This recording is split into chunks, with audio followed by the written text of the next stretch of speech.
Welcome to Green Building Matters, the podcast that matters for green building professionals. Learn insight in green buildings as we interview today's experts in LEED and WELL.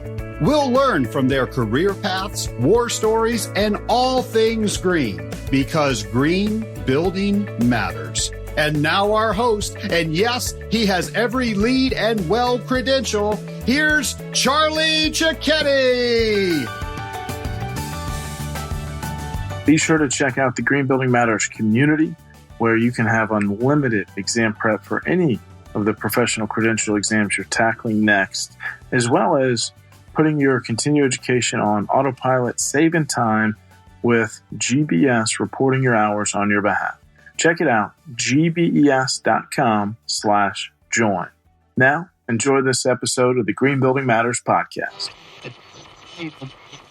Hi, everyone. Welcome to the next episode of the Green Building Matters podcast. I've got a LEED fellow with us who's also a fellow Yellow Jacket, my alma mater. And I just want to say welcome to Kim Lombard coming to us from Virginia. Kim, how you doing? I'm great. Thank you so much, Charlie, for having me. Oh, you're welcome. I know we're both fired up of the recent Green Build conference and just, can't wait to talk a little more about, where's the industry going? But I always like to start, Kim, with that origin story. So, where'd you grow up and where'd you go to school? Sure. So I grew up in the mountains of Southwest Virginia, small town called Salem, Virginia. It's just right outside of the Roanoke Valley area. A few little towns clustered together there. And I started out with a business degree, and I ended up in property management. So I was managing apartment communities for a decade or so, right, in my early life, and kind of realized I wanted to make a change, wanted to make a shift.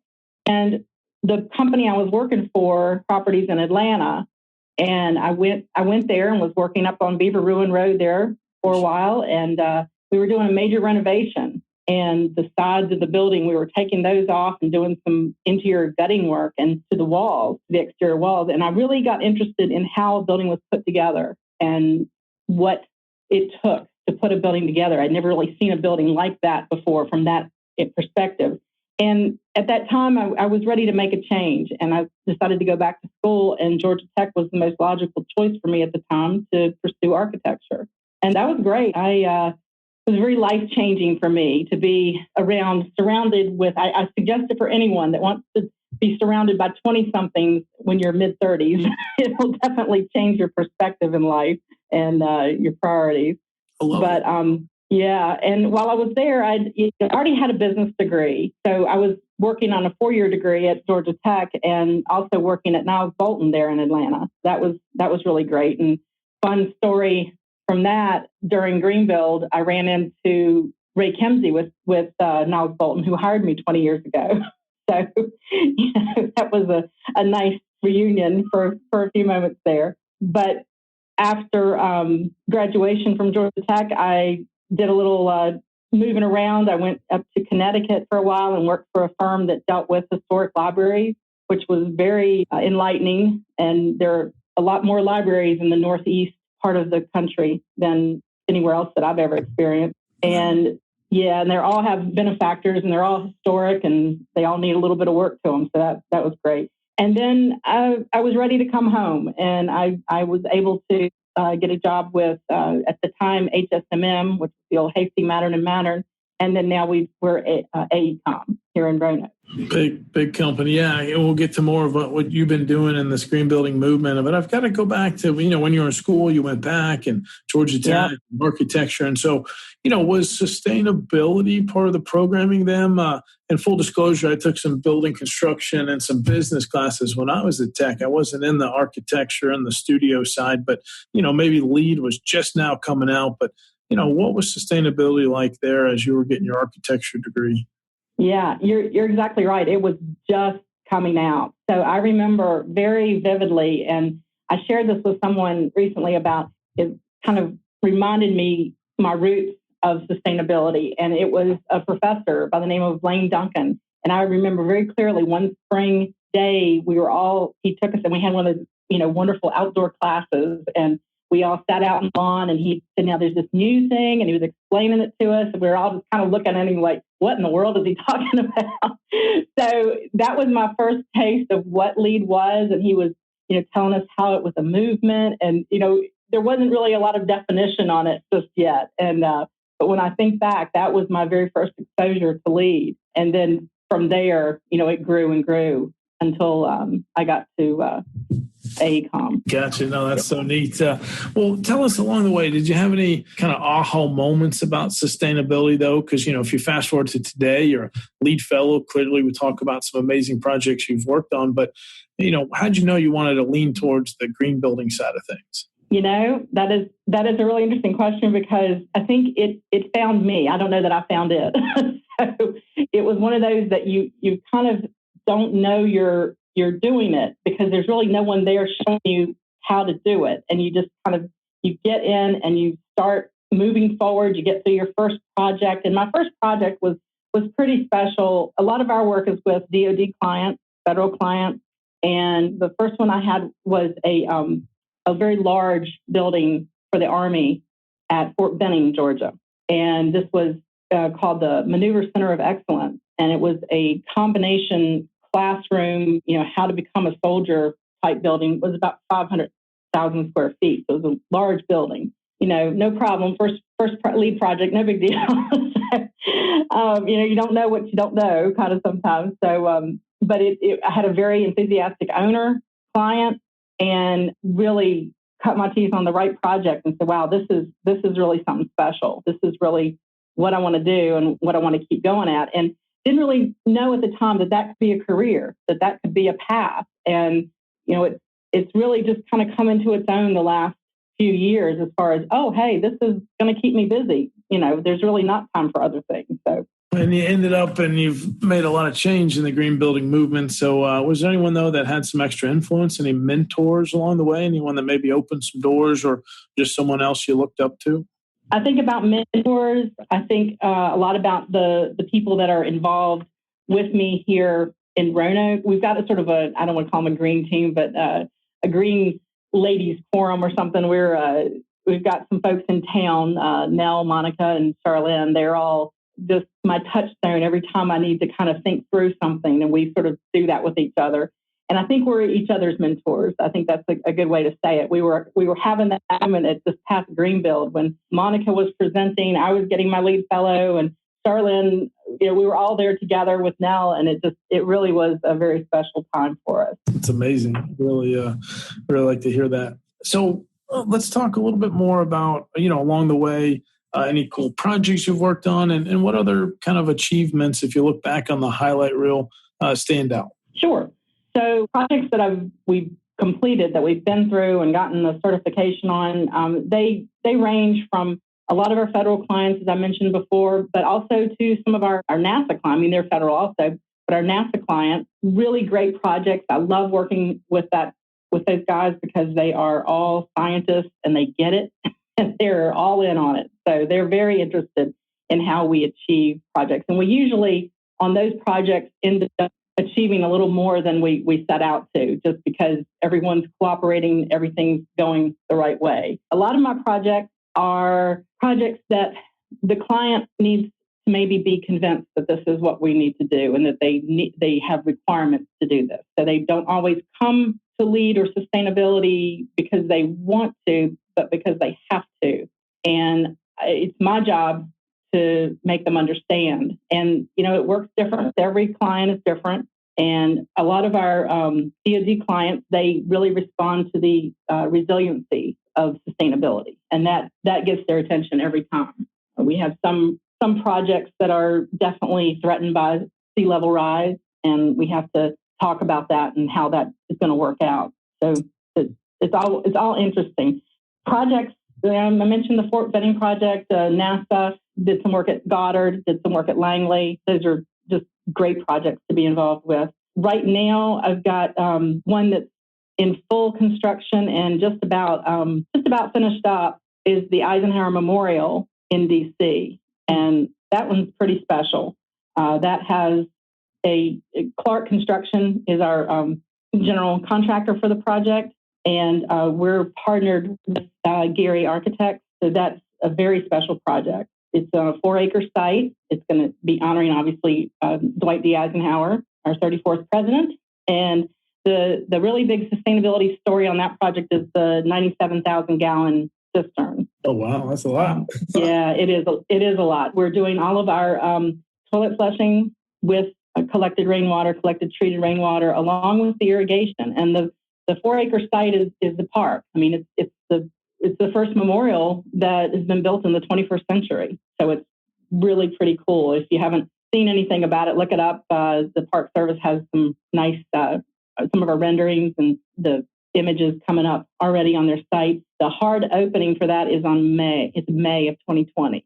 So it's coming down to it right now. Those are some really neat projects. And, I think what would help the listeners here, Kim, if you could tell us a little more about AECOM. You've spent most of your career there. It's really a big firm, definitely known for its engineering, but I think over 80,000 employees. So paint a picture for us of AECOM, what do we need to know, and then how you get access to some of these military and infrastructure projects. Is that what you're known for? I've been lucky enough to work on a lot of those. And then I have a few of the other ones, like the Eisenhower Memorial and some of the other projects. With each project, it's a little different as far as level of access. But for AECOM, I sit in the Roanoke, Virginia office. I have a counterpart in D.C. I have a counterpart in New York. So there are many of us scattered throughout the company that do primarily sustainability. And we get together and we chat and we, converse as far as what's going on, or if we need to share work or QC work for each other. So that's pretty cool. We get to see what each other's doing. My teams typically are out of the Roanoke office, sometimes DC, sometimes Norfolk. But, occasionally I'll be working with someone from another country, halfway around the world, or, time zones. One of our projects right now we're working on with the Army is Army Family Housing in Vicenza. And so we have, that one is Lead for Home. And, the time zones are very, very different. So we're about 7 hours, I think, difference. But so there's a lot of moving parts, quite honestly. Yeah, I'm sure it's a lot to juggle just, across the global projects, big team. But it's good to know that you're on a sustainability team that's smaller and you really stay in regular contact. I'm sure that's important within a big company. The biggest company I worked for had, just about 2,500 employees, Opus way back. So I have no idea what it's like to work with such a big company. But, you've got resources, and it's good that they're investing in the sustainability team. Yeah, I'd like to just, kind of talk a little more about, you're a lead fellow. So clearly you've worked on a tremendous amount of green building projects. But what does that mean for you, Kim? And just, where do you think our industry's at right now? I know you just got back from green build. You're pretty fired up. So tell us more about what it means for you to be a lead fellow. Sure. For me, it's, one of the things with AECOM is that it is a big company, and sometimes those wheels do move a little slower than other companies. And, titling for me has been an issue. So with the lead fellow with me now, that gives me a little bit of my credential and gives me more of a credential to say, hey, I know what I'm doing here. I've got this. Y'all trust me. It's good. I do also help a lot with the mentoring as far as folks that are getting credentialed. Just had a young lady pass her first lead exam, her lead green associate 2 weeks ago. So I was very happy about that. Yeah, we at the executive breakfast, Mahesh challenged us to get two people to sign up. I've already got one, so I'm ready to get the second one. We'll see how that goes. No, I love where you're going with that, is just within, the company, and then you got lead fellows. So what has it done for you? Just that validation that, look, you really are, you've accomplished a lot and you've, more to do. But I love to hear about the mentorship, even within a large company. And I'm a big fan, as you know, of people passing their lead and well exams. So it's good that the company supports that. So no, you definitely answered the question about lead fellow. Okay. What it's meant to you, and just to celebrate that big win. And it's kind of a good segue that, here is your green building career. And that's what we do on the podcast. We kind of unpack some of your stories. But I've got to ask this question, Kim, if you had a crystal ball, what's around the corner? What are you excited about? What should we be reading up on here in this sustainability movement? Right. So I'm going to relate this back to my triple I week to Atlanta. I did get a few minutes late on Friday to wander over to Georgia Tech's campus, and I did tour the Candida building. And I don't know if you've been over there, but wow, I was so impressed with that. The net positive aspects of the building are just amazing. It was late on Friday. It was still daylight, and I went in, and one of the caretakers, most people had already gone out of the building. There might have been 5 or 6 people in the building, but it was all open. You can just walk in, and one of the caretakers was in the building. When I walked in the door, very, very cheerily said, "Hey, you want a tour?" And I said, "Well, I'll just sit here and talk to you for a few minutes." I talked to that lady for an hour. She was so excited about her building and all the great things and sustainability that it was doing. She told me about the toilet. She told me about the roof garden. I mean, I went and looked at all these things for myself, but it was just, wow. I was so impressed that this woman that probably have cared less, I was going to talk to her about green housekeeping and that kind of thing. And then she was taking off and telling me about ceiling fans and 62 fans in the building. And, they don't have air conditioning. They have air movement, but it's not really air conditioning. So there's a lot for me to learn about that building. It was very interesting. Wow. No, we had Sean Aurora on the podcast to go, and I've not seen the finished product. I'm right here in Atlanta, so I will go see it soon. Everyone just keeps talking about it. And you're right, that's the future, is something that's been weighing on me lately. Kim, let me know if you'd agree. There's what should we do? And then there's what could we do? And it's kind of like, you know what, you can shoot big and try to get a net, not just zero net positive building. And hey, here's some proof. So that's really neat. I'm glad that inspired you. Yeah, absolutely. I mean, a building in Atlanta without air conditioning, oh, come on. I mean, that's just that right there. That says it all. And you spent time on that campus, so hot and humid, and you spent some time in Atlanta. So, hey, for those listening, Atlanta, if you can deal with the humidity, late summer, early fall, and the traffic. Other than that, we've got a wonderful city here. So, yeah. Well, no, that is inspiring. I mean, anything else, any other takeaways from either the conference or just something else you're reading up on that you and your team are excited about coming up? We've got a couple projects running right now in LEAD V4, so that's great. I'm also looking at a lot of the V4.1 crossover substitutions and really get into the meat of those. That it might be a little old news, but for me, it's still pretty fresh. It's in the federal world, a lot of things move a little slower sometimes. So the 4.1 has been a very good substitution for us. I think there was like 1 or 2 credits that we were saying, well, we'll just stay where we are right now. So for the most part, they were really great. We're getting ready to start a police department headquarters. And, that'll be very interesting because it'll be one that they really want to incorporate a lot of wellness into their building. And I'm ready to pull out all those features and aspects. Yeah, that's what I've seen also, is you can pull forward some credits. You don't have to go all in yet, and just it's more accommodating in some areas and still raises the bar in others, right? Like with the energy performance side of it. But it's good to hear that it's been helping on some of your projects. So let me ask you this. What's your specialty or gift? What are you best at? I thought about that. I think my ability to just talk to people a lot of times. A lot of times I'm dealing with engineers that are, and to all the engineers out there, I apologize now, but God love you. Sometimes you talk over my head.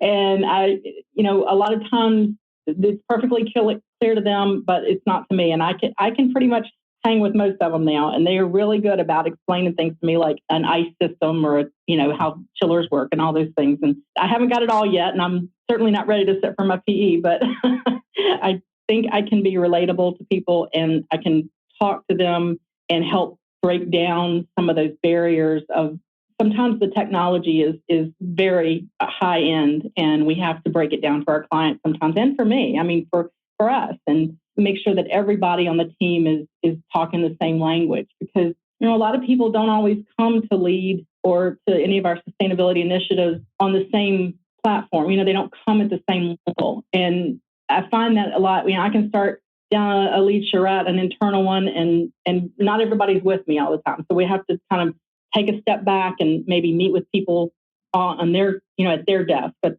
on their terms, and then we all kind of come come together. Yeah, no, you're right. Everyone's coming at it for different reasons and what's in it for them, but we all have a common goal, hopefully. No, that's good. Do you have any kind of pro tips, any rituals, routines that help you stay on point, stay successful? Well, professionally, I'm a list person. I'm a list maker. I'm the person that will write something back on the list just to check it off after I've done it, if it wasn't on the list to start with. I love my list, and I try to keep those rolling forward because I'm juggling 8 to 12 projects at a time, so it can get a little crazy. And then when I leave work, I unplug. I don't take work home with me, unless it's a deadline and I'm like I am way behind, which doesn't happen too often, but occasionally that does happen. I usually try to unplug, particularly on the weekends, make sure that I have some downtime just so I'm ready to go Monday morning. And then I guess the other thing on the personal side is I keep my hobbies. I keep my hobbies going. I love photography. I have volunteered at our local animal shelter for about 5 years and taking pictures for their website. That's a lot of fun. Shout out to the Roanoke Valley SPCA. Yay. Nice. But adopt, don't shop, all that good stuff. So that's an important part of community. And I think that's something. So when you find something you love, I think it's important that you support that in whatever way possible. I love it. Those hobbies are so important. Well, let's talk about the bucket list, Kim, as we get to know each other. I'm actually a fan of a bucket list. I've got over 110 items on mine. I try to do 5 or so a year. And hey, we've got a little time, hopefully. But what about you? Do you have 1 or 2 things you could mention that might be on your bucket list? Sure. I still want to get out to the Grand Canyon. I've not been to the Grand Canyon, and it's something I definitely want to do on a photography level, but also on being in nature. And I know about hiking down to the bottom and back, but definitely want to go there and see that. And then my husband and I have a garden every year, and our tomatoes have turned south on us this year. I don't know what's going on, but I think we need to take a break on our tomato planting this year. And my goal is one of those monster pumpkins. That is my goal. I'm looking for something big, something like 400-pound plus. A pumpkin.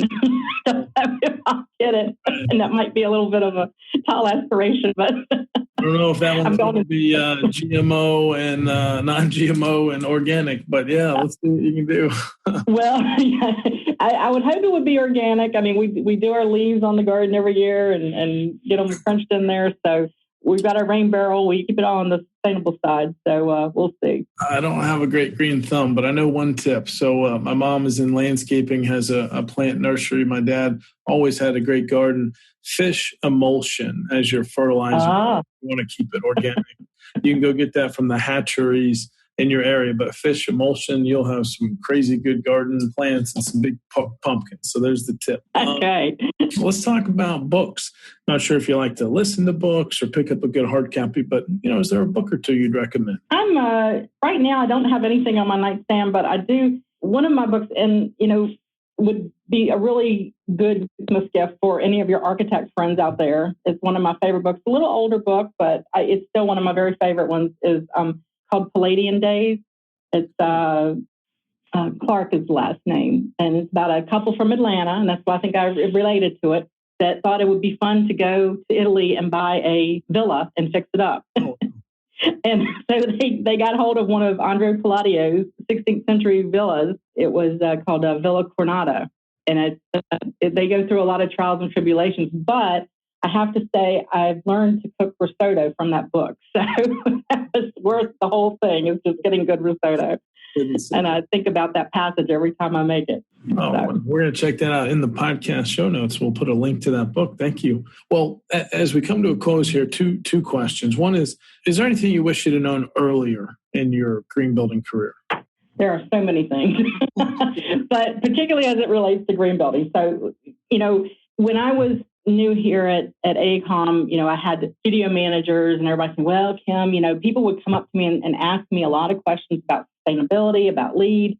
I was kind of the go-to person for a long time. And they would kind of say, well, don't get yourself pigeonholed into that now. You want to be an architect. You don't want to do the sustainability. And I said, well, maybe we'll see. And I did get my architecture license. So that was good. But I'm really happy that I worked exclusively in sustainability, and it kind of evolved into a career path before anyone knew that it was a career path. So I think for me, that has provided consistency for our team, and it helps me be successful on our project. And then I think for the second thing, if I had another thing, would be that if you're listening to this podcast and you're thinking, wow, no one understands what I'm going through, the engineers don't get it, the client doesn't get it, nobody gets it, go to a green build, or at least be active with your local chapter, or somewhere find your network of greenies, because we are out there. And I think it was my first green build was Chicago many, many years ago. And I was just like standing up on the balcony and just looking at all these people that were like me all of a sudden. I was like, oh my God, there they are. It was a really awakening moment when you look around and you see that there are people doing what you're doing, and there are people that believe what you believe, and making it work. It's super encouraging. And you're right, whether it's your local chapter, your local meetups, or a place like the Green Build Conference once a year, it's just, there's a lot of like-minded green building professionals out there, even if you're not getting it, in your normal day-to-day or even with certain clients. It's like, hey, go, they're out there. So, Kim, great encouragement there. Just congratulations on your lead fellow, and it's exciting to have a fellow Yellow Jacket on the podcast. And I just want to say, thank you for sharing some of your story. It's been a lot of fun. All right. Well, thank you very much for having me, and go Jacket. I just want to say thank you to our loyal listeners. We actually are celebrating over 1 year here on the Green Building Matters podcast.